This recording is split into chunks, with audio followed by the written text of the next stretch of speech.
Hey everybody, denskil here. Let me know if you can hear me. We've had some technical problems here, trying to get the voice going.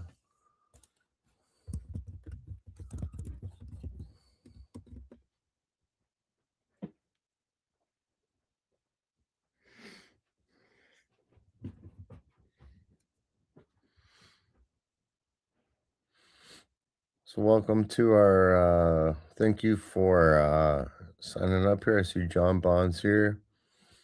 Hopefully you folks can confirm for me that there's audio here. Dwight's here. What's up, buddy?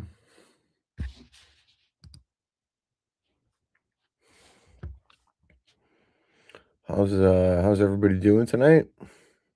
Hope everyone is well.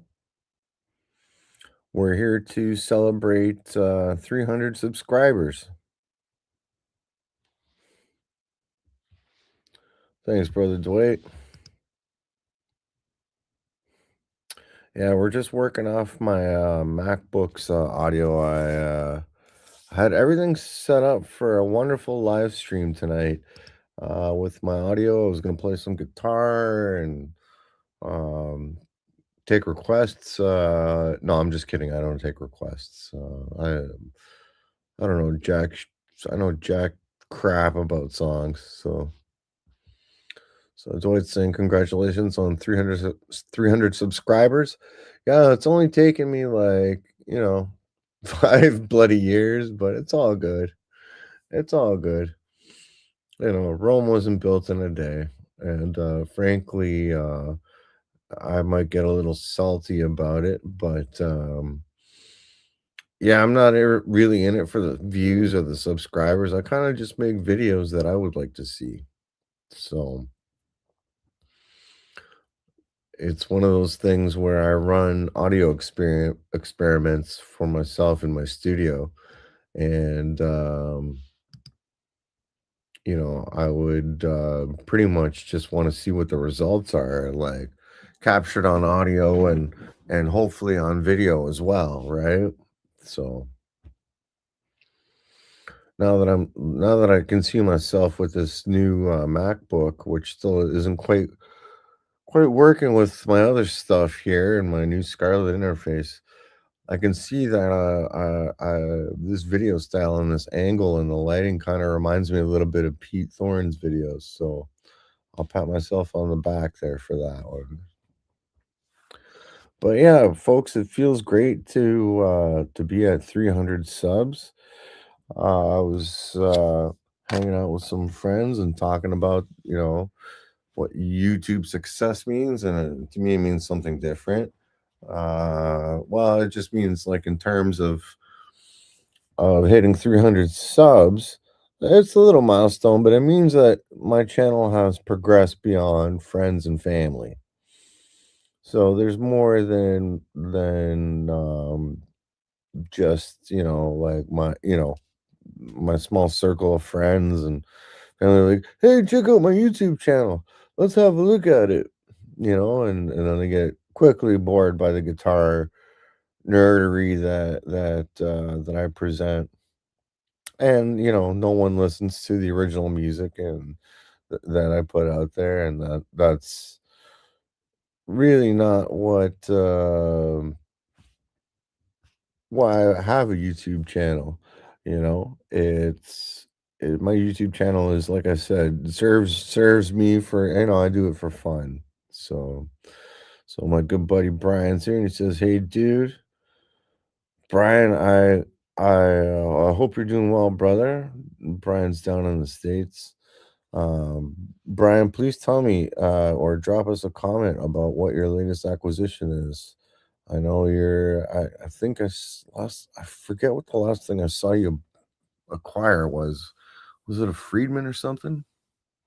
So, anyway, good to see some friends here online checking out the live stream here. If you guys got any questions, just drop me a comment there. We're here to celebrate 300 subs and the ever growing channel, that is denskil music. And I was just vociferating. I think that's a $10 word. I was just talking about like, how I don't give a crap about YouTube success. I kind of do the channel for the love, for the love. But also to, expose maybe topics in the guitar world that not everybody talks about, And I don't really have an agenda, but I do kind of have some topics in mind. And what I wanted to talk about specifically tonight was like, now that I hit 300 subs, where do I go from here? Well, it depends on how old I get and how much I give a crap. And what do I give a crap about? Well, I'm getting older. Like, my cohort, my target audience is like not like younger folks. Like, when you get to be a certain age as a guitar player and you grew up on certain stuff, certain diets, you want to play well, you want to play faster. Maybe you're just starting and it's like the muscles fail you, or the you don't, you got a family, you got a house, you got responsibilities, you got a total run on your life. So how much time and money and energy can you give to guitar playing to be like, a champion, or at least satisfied to a level that you're at, like that you enjoy being at. So Brian answered my question here, brother. Thanks so much, my man. He's on a roll. Rock and roll relics, Blackheart, Friedman Cali. Yeah. Yesterday I got an R9 and a red tiger burst, and today I used Synergy. Yeah, I saw your post about the Synergy ad, brother. Yeah. Tone King Imperial modules showed up. Dude, the modules, I think they just put out a Marshall one too. Like, was it an 800, I think? Something like that. I've been fascinated by those synergy models, Brian. Like man, it's like every amp you want, for the cost of a couple pedals, right? So John has a problem. Sometimes he steps on his schlong. Yeah, that's why, well, better your schlong than your guitar, right? So yeah, Brian's got a new Marshall JCM 800. I'm really happy. It sounds great, man. Those nothing like a good kick-ass Marshall sound. Um, I've got right now, and I'm surprised it hasn't sold yet, but I've got a Friedman small box 50-watt combo up for sale. Because I'm broke ass, and I'm surprised it hasn't sold yet because that is like just a killer amp. It's a lot of amp. But the thing I find with Friedmans is that you don't really have to like kill the crap out of them to get them to sound good, like in terms of volume level. They sound pretty darn good as they are. Yeah. So Brian's asking about the Friedman small box. Yeah, bro. It's like what it is Dave made what he calls a small box combo. It's got a red back, a Celestian cream back in those, and it's basically the channel of the BE 100. I think the one of the channels of the BE 100 is the gain channel on it, and it just sounds stellar. Like if you want the Marshall sound in a smaller combo, but hell yeah, it kicks ass when you crank it. But it does sound good at lower volumes. Yeah. I love the Freeman stuff, but I'm surprised my small box hasn't sold. I did actually, there's a sad tale. I did sell the Friedman to a gentleman who took it home for about and fired it up for about 10 minutes, and and it fried. It blew the power tubes on it. So I had to get it. So me being the gentleman that I am, took it back and had it serviced and put it back up for sale. But the guy that I was supposed to sell it to was just like, "Oh, it's too much amp for my needs." And I'm like, "Yeah, okay, I get it." That's kind of why I'm trying to sell it, because like it is bloody loud if you really want it to be. So yeah, and Synergy has the Friedman modules too. Yeah, I think they got the B. Like, there's a bunch of them, And the Friedman, I mean, if anyone, Freeman's, I don't know how available. Brian is probably available to you guys down in the U.S. there. much more to us up here in Canada. In Canada, we only got like a couple dealers, and I had to order mine from another province. And when my amp showed up, it was only speaking French, so I didn't know. No, I'm just kidding.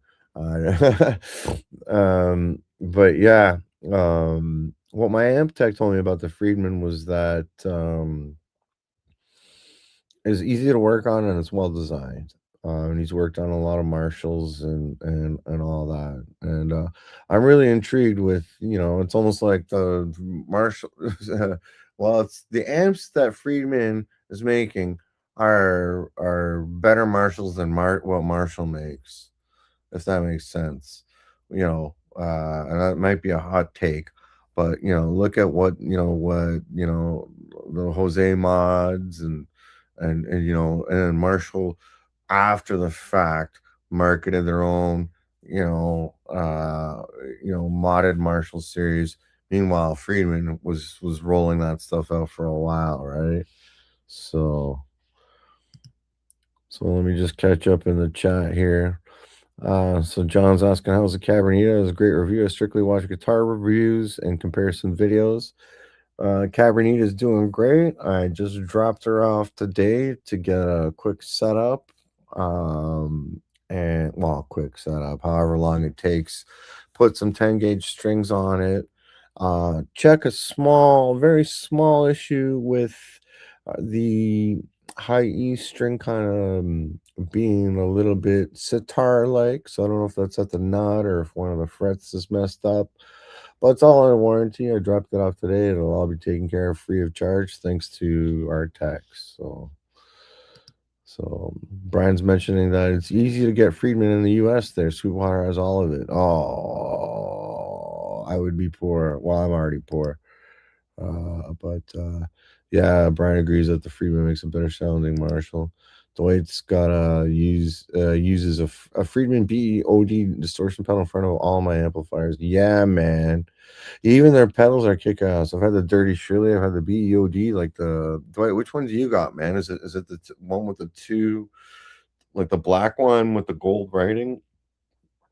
Because that's a whoa. Is that a kick ass pedal? I've never actually tried it. Pardon me, I've never tried it in the effects loop of an amp, but it would be great to give it a shot. So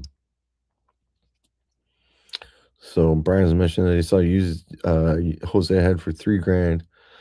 Don't need 100 watts, although I do have an attenuator. I was tempted.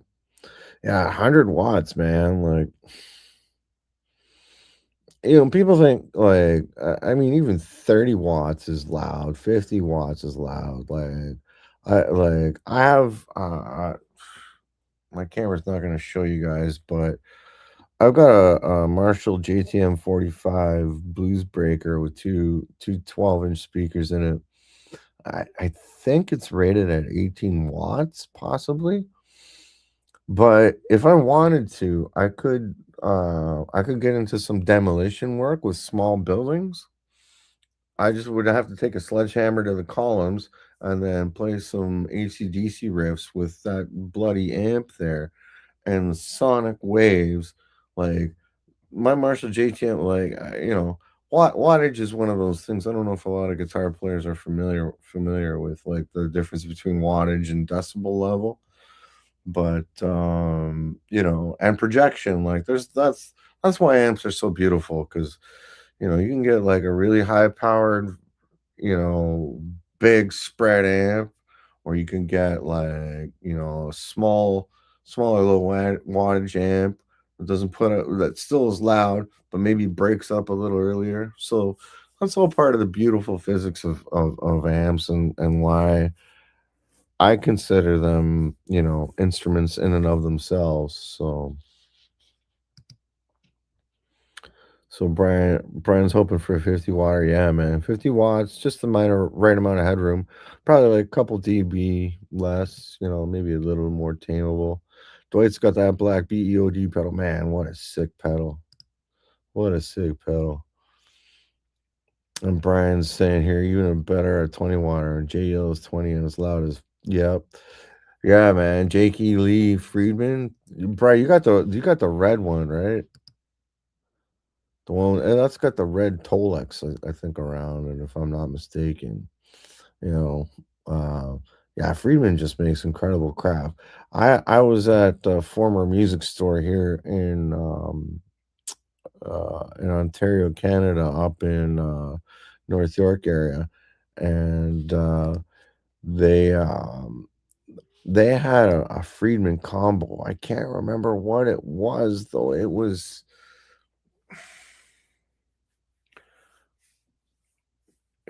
some sort of I don't know if it was a pink taco. You know, you gotta love the Friedman names for their amps, like the brown eye and the pink taco and all that crap. But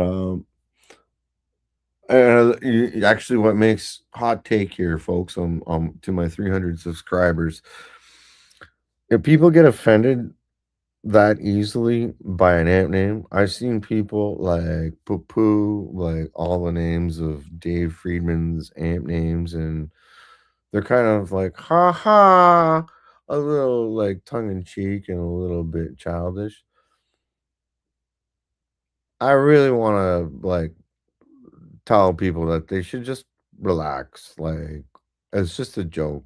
Like, you don't need to be so crazy. Like, he's just having fun. Like, come on, people. Like, get over it. Uh, yeah, Hey, he calls one of his amps like a pink taco. Like, just get over it. Come on. Like, it's not a big deal. Like, you've heard worse. Come on, people. Anyway, so moving along here, yeah, controversial take, like, the whole movement towards loud amps is kind of stalled, like, has stalled essentially. I'm looking to actually sell my small box, unfortunately. Only reason is because I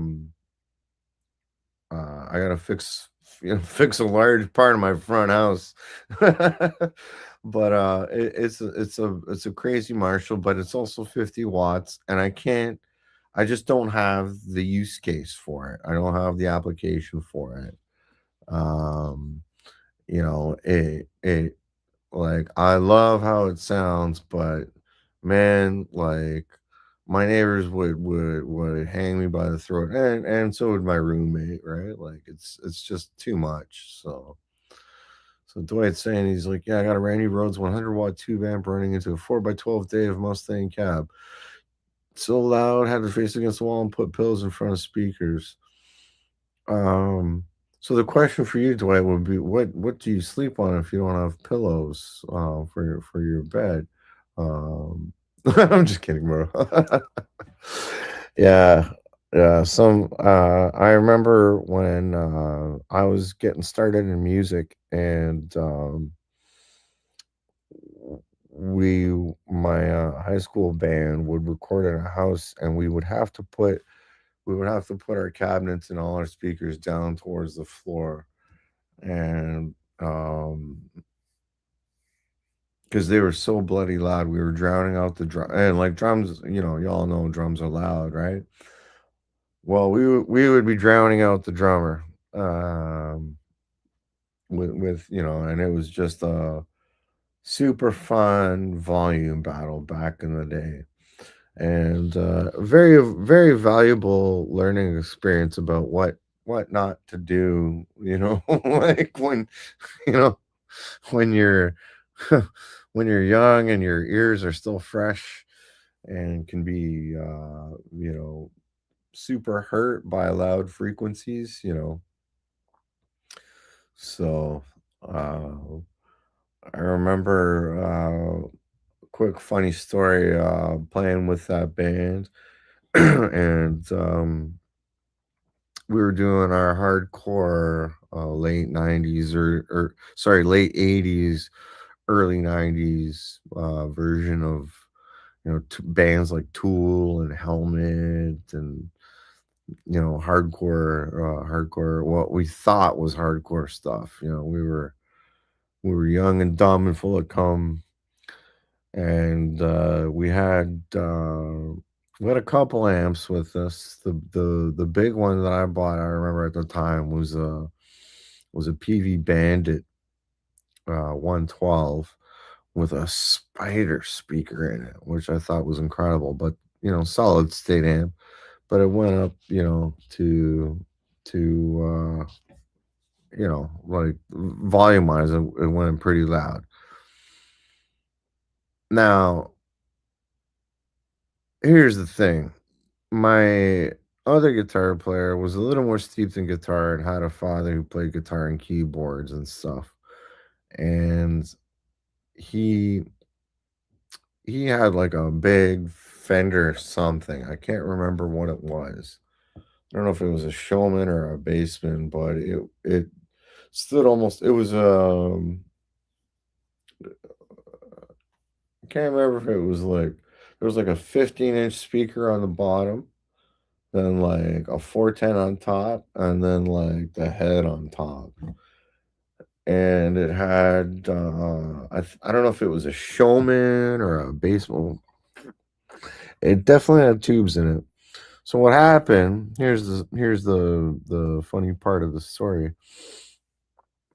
My buddy, like him and I, we went downtown and we found Steve's Music Store, which again is another defunct Toronto famous store, and we found a pedal, and we looked at it and it was shiny and it had like a red. It was in a wooden box.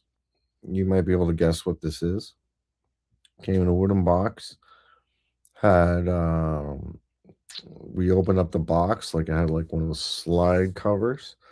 Pull out the pedal. It was like gigantic. It had I can't remember if it had a 9 volt or like a hardwired plug into it. Anyway, had a red Ram's head on it, and it said in funky script, "Big Muff." And we were like, I think that's the one. Let's get a Big Muff here. You know, we looked at the price and it was like, yeah, okay. My buddy had to borrow $10 from me to get it. So we get this Big Muff and we get it home. And at the time, we go in his basement, we plug in his guitar. He had, as I recall at the time, a cheap Jackson Charvel of some kind. It was a black one with two humbuckers in it. And plug into that, plug into the Big Muff, and then plug that into his Fender. We didn't know what the hell we were doing. Plug it all in, turn it on, step on the pedal, and it was very similar to the Marty McFly Back to the Future situation where we we lost our crap. Like I'm pretty sure his setup was a bass setup, or at least would have been compatible with a bass setup. Because we were used to it being pretty loud, but when we plugged in that goddamn Big Muff, and I have no idea what version, it was a Big Muff Pie or a Russian or whatever. I just remember the casing, and it came in a box and all that. And years later, not my bass player in another band, Burning City, ended up getting one very similar to it. Anyway, we plugged this Big Muffin into this thing, and the volume went from here to here, and we were just like, like it was, but it was weird. There was all this compression, and it was like there was still a lot of bass and a lot of punch, but it was odd. It was like really fuzzy, and this is like around the same time as Smashing Pumpkins, which is a band I was not into. Like I think this predated. Like I had never heard Gish or whatever the hell they crap they put out after. Anyway, um, sorry to all the Smashing Pumpkin fans. So the joke is that we're like, wow, man, that's awesome. Like that sounds good. Let's try it with my amp, my PV Bandit 112 with the spider speaker. And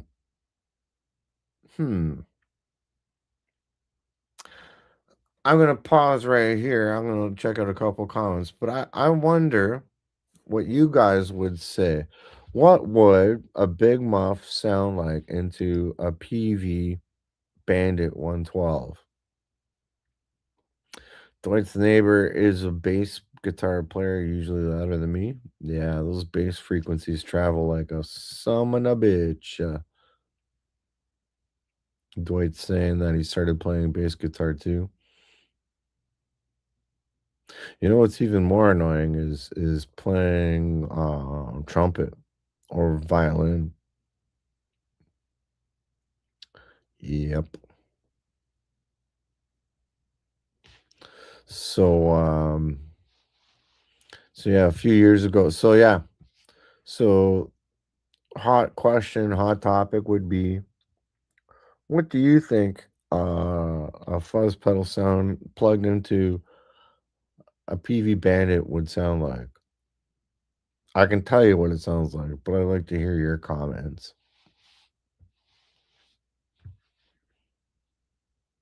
from all of you watching, which I appreciate you guys tuning in to this 300 subscriber celebration. It's been 5 years, 138 some odd videos now. And maybe you might watch this on replay. If so, uh, let me see if I can think of something clever. If you're watching this on replay, that means I would like to ask you to um, scratch your left toe. And then when you've done that, um, do something else. Anyhow, running out of topics here, but I am grateful for all the views. Some videos have done better than others. I have done a little bit of a retrospective on like a review of, what content has worked well, what hasn't. Um, and the hilarious part is that it was kind of a waste of time because, like I said at the beginning of the live stream, I just enjoyed doing audio. Denskil Music Labs is all about experiments. It's all about, finding the joy in music and like putting two things against each other and, you know, trying to take what I would call like using your ears rather than your eyes to make a purchase or to make a consideration. Even considering the limitations of YouTube, right, with all the compression and all that, you know. So, I would like you all to know that, I really appreciate all the all the views and all the support. Everybody watching and tuning in tonight. Thank you so much. It's if there's content or questions that you have, sorry, let me clarify that. If there's content that you want to see or questions that you have, drop me a line. You know, Dwight's got a comment here. Bass guitar might sound okay through distortion pedal and PV amp.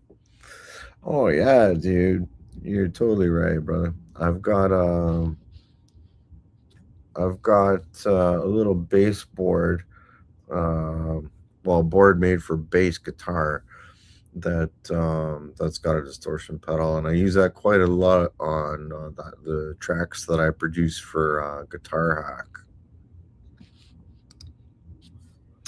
John's asking, where's the mascot?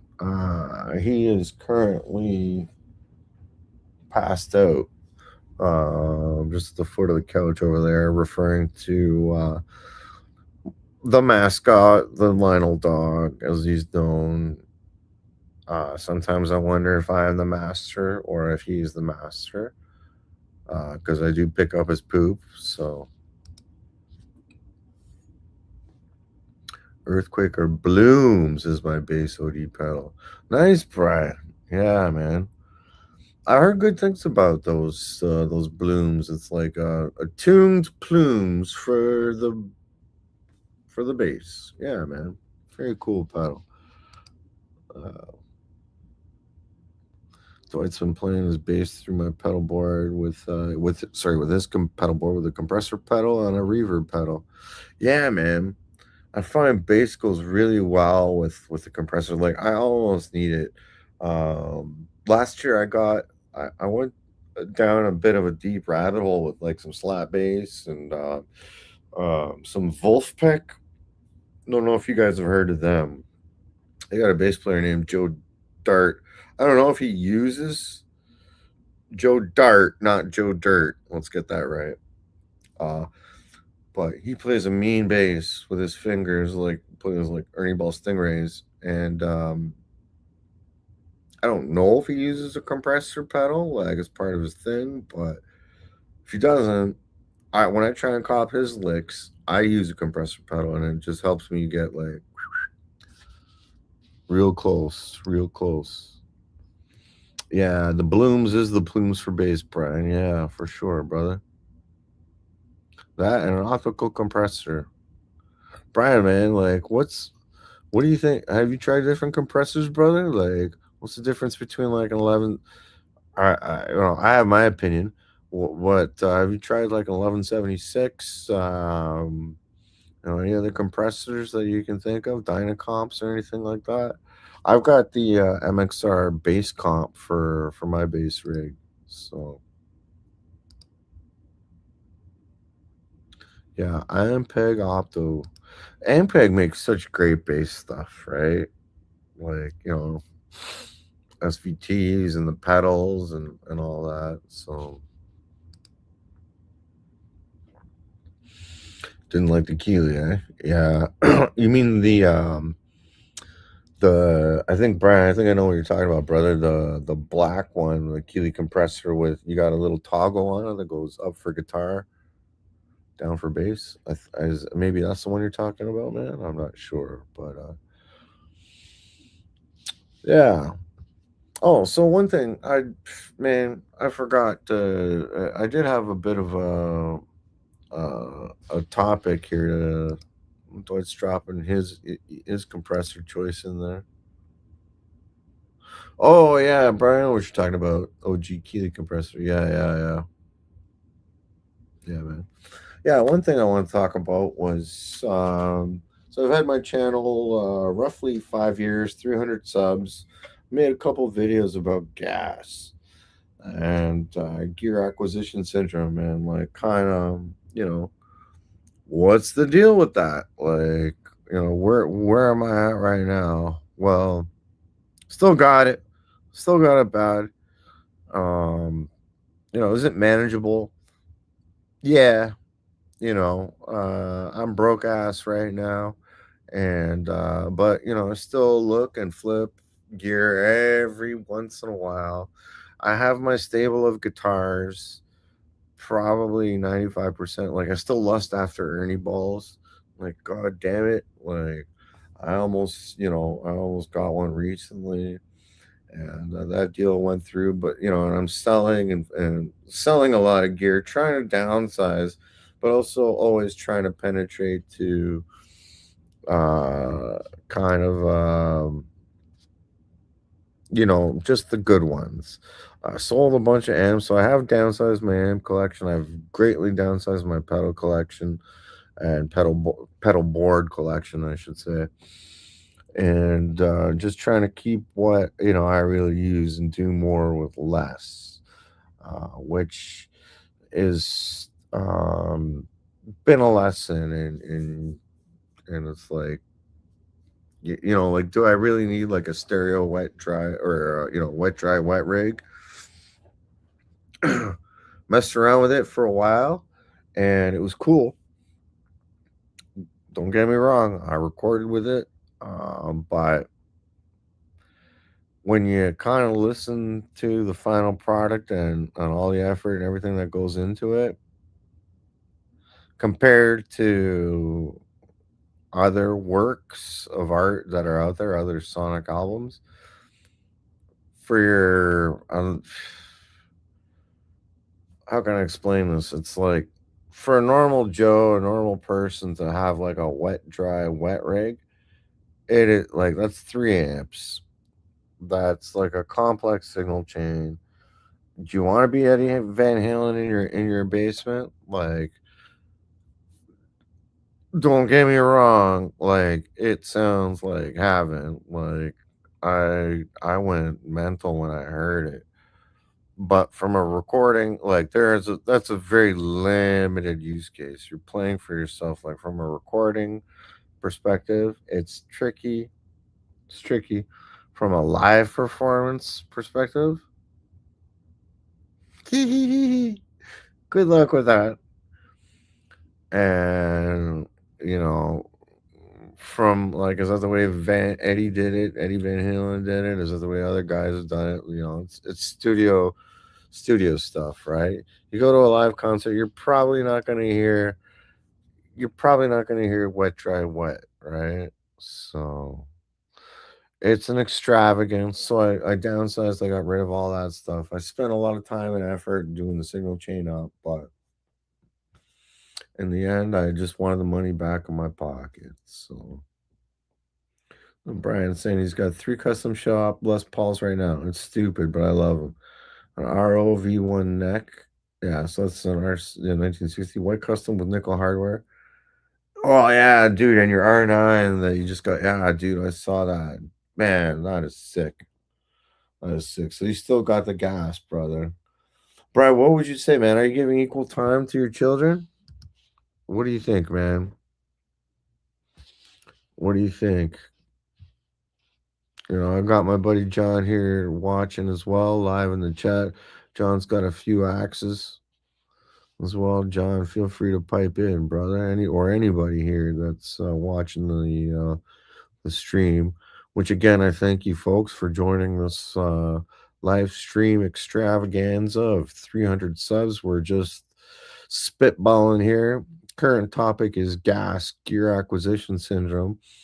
I've made a few videos on it and kind of trying to, confess my stuff. I don't know if you guys are my true consigliere, but I got a few people that I talk to that have the same, you know, gear acquisition syndrome. And like I said today, I had an experience. Tell you a quick story. Today I went out to a store and I got to try 2 guitars that are super hot amongst the YouTube internet crowd.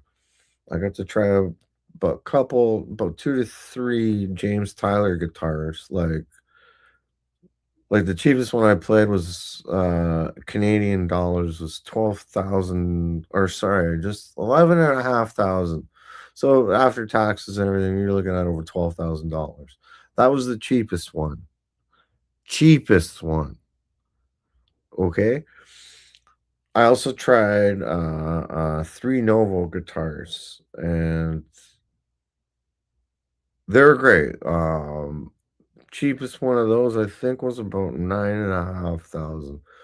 And then and then there was a custom shop one made by Dennis Fano himself. It was a baritone, and I've never played a baritone guitar before. And so I didn't get a chance to plug it in. They only had the Boss headphones there, so it was less than an ideal experience. But from a playing perspective, it was different. It was cool. But there's guitars like that. Like there's a picture of me on my Instagram. If you guys aren't following, check me out on Instagram at denskil music. There's a picture there. I mean, we're holding the 2 guitars, and like both of them together are like worth like way more than my bloody car. And like I, for some reason, cannot get my head around playing a guitar that is that expensive. It's wood, plastic, metals. Like I know they're handmade, hand painted. Like a lot of care and love goes into them. You're paying for someone's time expertise. and all that. But I guess my hot take is like you'd have to shoot me in the head before I would pay that kind of money for one of these bloody guitars. Like, so I posted a picture of myself on that pedal show Facebook page, with the two guitars like this. And I'm like, "Ah, ah, ah," and like the cheers and the people that were just like, wow, yeah, bravo, I hope you buy one. And I'm like, are you crazy? Like, that's like, anyway, whatever. I'm not criticizing people that got money, but like, I think that's absurd. So Brian's saying he's like, yeah, he mixes. And to answer my question, asking which one's his favorites, and he's like, yeah, I mix it up. I change guitars every few days, 2 amps now with a switcher because I'm lazy. Me too, brother. Downsized my pedal board, narrowed it down to what I really use. Same here, brother. Getting down there. Need a reverb pedal for the Synergy now. I might just get the Boss RV6. I have a UA Delver, great pedal, which I love, but it's expensive. It's a great pedal, bro. That was one that I had on my wet board to run. Um, it was because it was stereo. So yeah, that was a great pedal. So Brian's asking me if we could only have one. What is your go-to OD pedal? Um,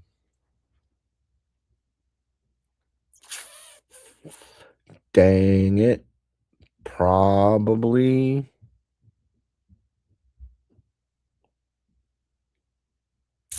Oh boy, that's a good one.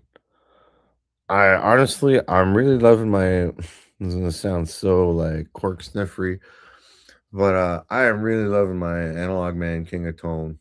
Um, I was on the waiting list, waited, you know, bloody hell, 6, 7, 8 years, whatever it was. But I ended up getting one, and I've been using the crap out of it, and it's very tweakable. Uh, I have been using the Greer Lightspeed quite a bit. That is quite the fantastic pedal.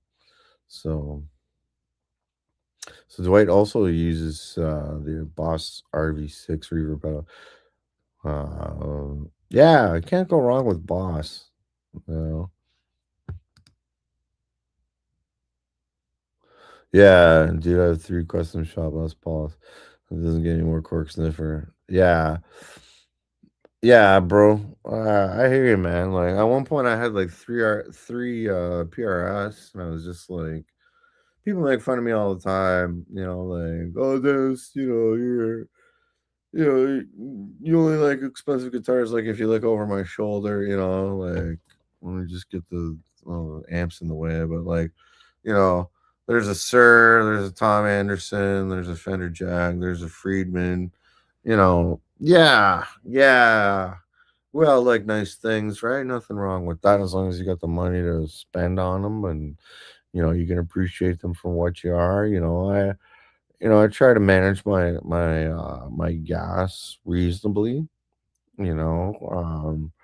Good, but the thing that bugs the crap out of me is that you might see a nice piece, and I like to think I'm very discerning. Well, let's put it this way: I like what I like, and just unfortunately, my brother Guitar Hack has the same issue where it's like, um,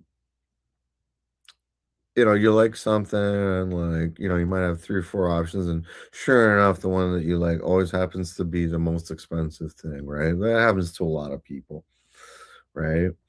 So, like, you look at, say, a brand like PRS, where they got like crazy, like $75,000 PRS private stock custom one-off editions with flock of birds and the dragons and all that, and it's like, wow, but is it a good guitar? Like, and then you got, on the opposite stream of that, you got folks that are like, oh, I just need $120 Squire and pick and I can make it sound like anything. Good example of that is a guy like Jack Pearson, who's, if you guys don't know who Jack Pearson is, check that MF out. He is one of the most devastating guitar players you will ever hear, and he plays cheap, relatively cheap, or inexpensive type guitars. So he is a monster. So Brian saying he really loves a clone. So Brian says, I really love this clone by a French builder called Anasounds. Let's call the Savage. I gave a beat up one to your brother. Yeah, yeah, my brother. Yeah, Anasounds makes really cool reverbs with like the actual tanks and stuff like that. So it's a hot rodded clone circuit. Yeah. Any recommendations to swap my stock Firebird 5 2019 pickups with anyone? Yeah, great question, John. Good idea to bring it here, bro. John's asked me about this before too. I don't know too much about replacement pickups for Firebirds per se, but Brian Dwight, anybody else on the in the chat, if you guys got any ideas to help out John, that would be great. Um, I know Lawler makes some.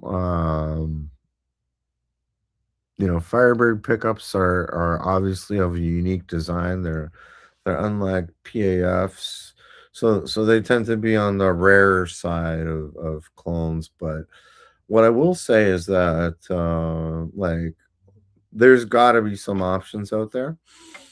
And the reason I say that is because I have a Dan Electro 59, and I wanted a new lipstick pickup for one of those things. And I thought, man, this is going to be impossible to find.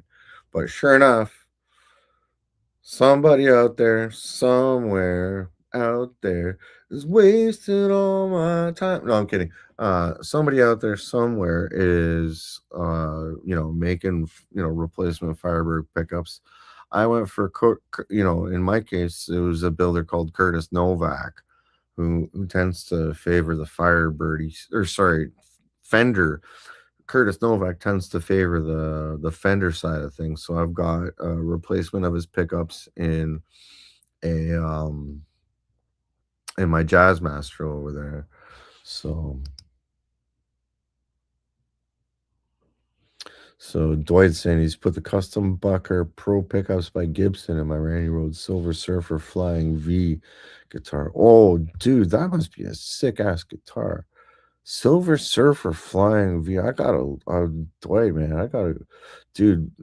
I'll check out your Facebook or post me a picture, send me a message or a picture with that. I'd love to see a Silver Surfer Flying V. Man, yeah. I've got or I've messed around with custom Bucker pickups before. They're pretty cool. Kind of rare.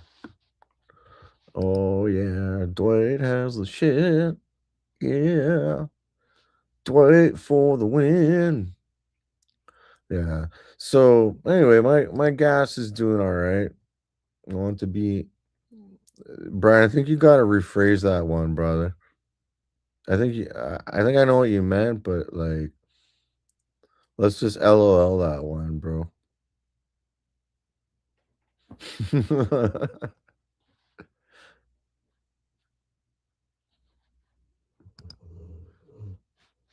Anyway, yeah. So the gas, I might make another video on my gas attack. Like I said, I'm lusting after an Ernie Ball.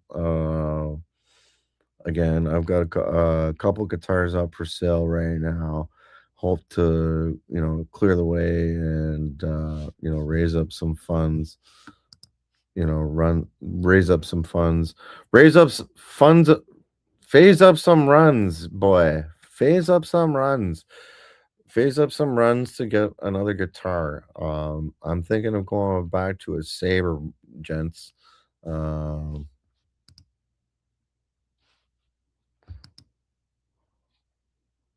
yeah, let's all make fun of Brian. Yeah. Don't worry, dudes. It happened here. 300 subs. we It's all good, boy. Brian, brother, we got your back. We know what you meant. I want to I want to be Dwight's kid too, because that way I can inherit all of his great equipment and stuff. Um, but yeah, anyway, what I was saying was I'm listening right after another Ernie Ball. I saw this beautiful saber in I think they call the color blurple. And longtime viewers of my channel will know that I've had a saber and I did a video on it before. I ended up trading it in at the time for a Friedman Standard S, which I ended up flipping for something else. And da, da, da. Anyway, I never got over the fact that I lost that Ernie Ball saber.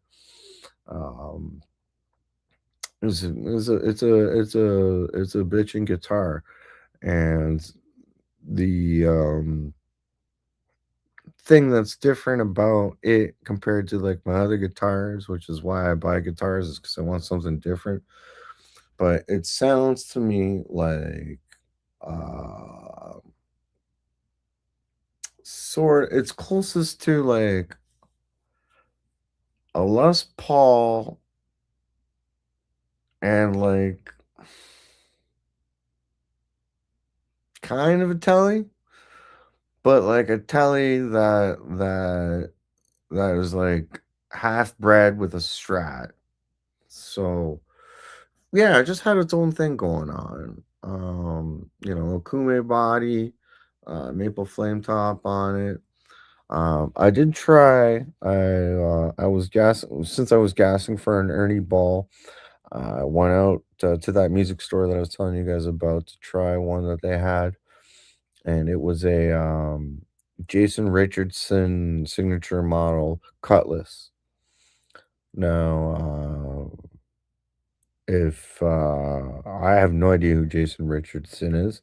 If he walked up onto the street and shook my hand and said, "My name is Jason Richardson," I'd be like, "Bleh." So I tried one of his guitars, the Cutlass. Didn't sit with me. So I've got to wait for a couple pieces to sell before I even consider buying another guitar. But yeah, I'm hot. I'm hot for Ernie Ball. That's where my gas is at right now.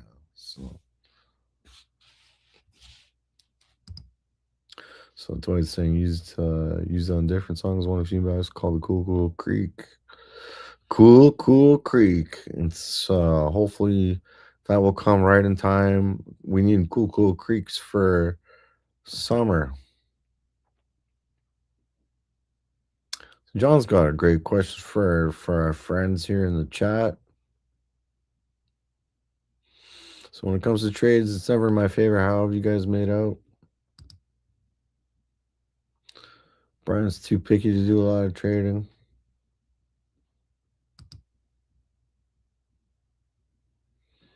Yeah. Haggling's not for everyone.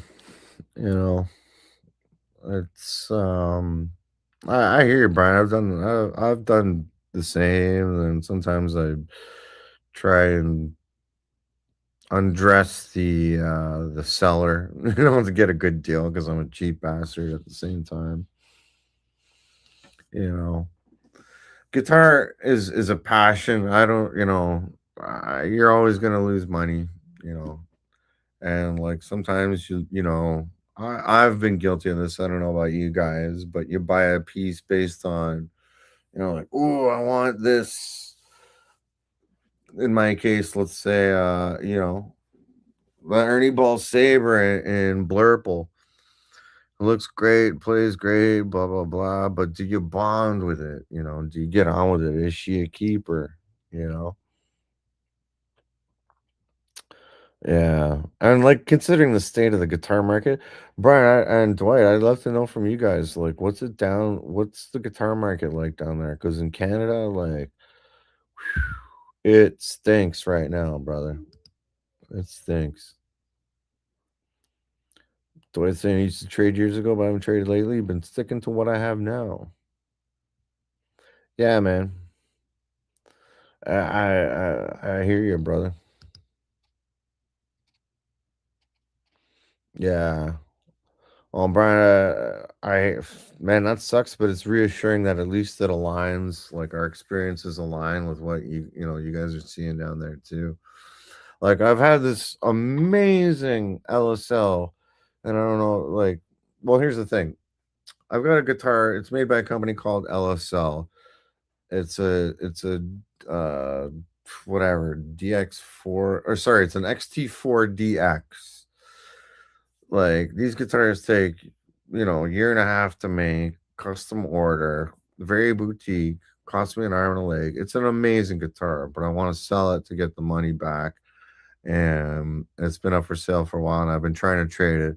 The problem with these boutique brands, and the more money you spend, you're not ever going to get your return back. And that might be self obvious to a lot of people. But it's not necessarily to me.